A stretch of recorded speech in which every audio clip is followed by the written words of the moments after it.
More sexual assault allegations are being levelled against Abbé Pierre. Now, he's a once respected religious figure, and Dipty's been looking through all the newspapers to digest it for us, Dipty.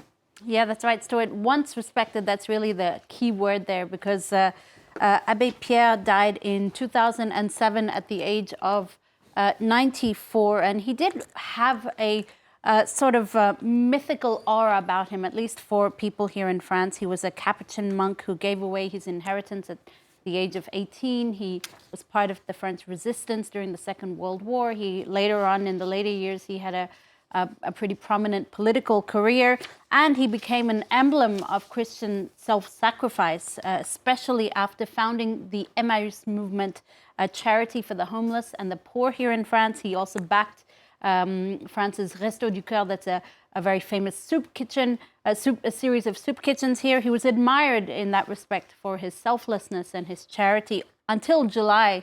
That is, the Emmaüs Foundation itself, the one that he created, revealed allegations made by several women who accused him of touching their breasts, of unwanted kisses. And then last week on Friday, 17 more people came forward with even more serious crimes leveled against him, essentially accusing Abbé Pierre of having behaved like a sexual predator, not just towards women, but also girls. So this is a report that we have published on our website, a video report that really gives you a summary of what this story is about and how important this man was to France.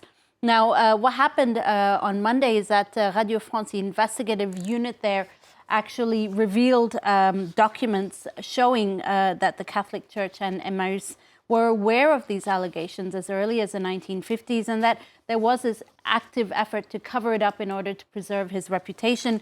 To give you one example of those allegations published on the website of Radio France, you have handwritten letters here by Southern Marshall, an American student who had organized a month-long U.S. trip for Abbé Pierre. He wrote in 1955 that he had seen the Abbé Pierre behaving, quote, like an individual. Abbé Pierre wrote to him, warning him to stop meddling and warning that if he did continue meddling, his response would be, quote, brutal and surgical. So you also see this element of intimidation and threats on the part of Abbé Pierre when those sexual abuse allegations came to light. The Huffington Post today reports that in light of all this damning accusations and allegations leveled against Abbé Pierre, his name will be removed, first of all, from the Abbé Pierre Foundation, but also from Emmaüs. The Abbé Pierre Center in Normandy will also close definitively. And the Post also reports that here in Paris, a garden bearing his name will be renamed. Other cities have also followed suit. So the backlash against once a man considered France's most revered figure has been very swift. Still in France, Dominique Pellicot, a man accused of drugging his wife for several years and then filming her being raped by dozens of men, was due to testify at his trial this Tuesday. Just been told in my ear, in fact, that that's been put off because he's not well. But obviously the trial is still ongoing, Dipty. Yeah, that's right. He wasn't actually in court on Monday because of health reasons, but as a psychologist did testify against him. Now, this trial has been really become kind of international news. It's been really picked up by a lot of the media, mainly, and thanks in part to the fact that the trial is open to the public. This at the request of the victim, Gisèle, who is Dominique Pellicot's ex-wife. Dominique Pellicot is accused of having sedated his wife over several years and then inviting men to rape her while filming it. And we're talking about dozens and dozens of men over the space of about 10 years. Police 4 years ago fortuitously caught him for filming up skirts and found a folder at his home with a file with files of his wife's rapes, which she does not recollect at all. So he was due to testify this Tuesday. As I said on Monday, a psychologist testified to his personality, describing him as someone with, quote, a tenacious sexuality, suffering from split personality, described as self-centered, quick-tempered, and fearsome, equating the rapes to fantasies of necrophilia.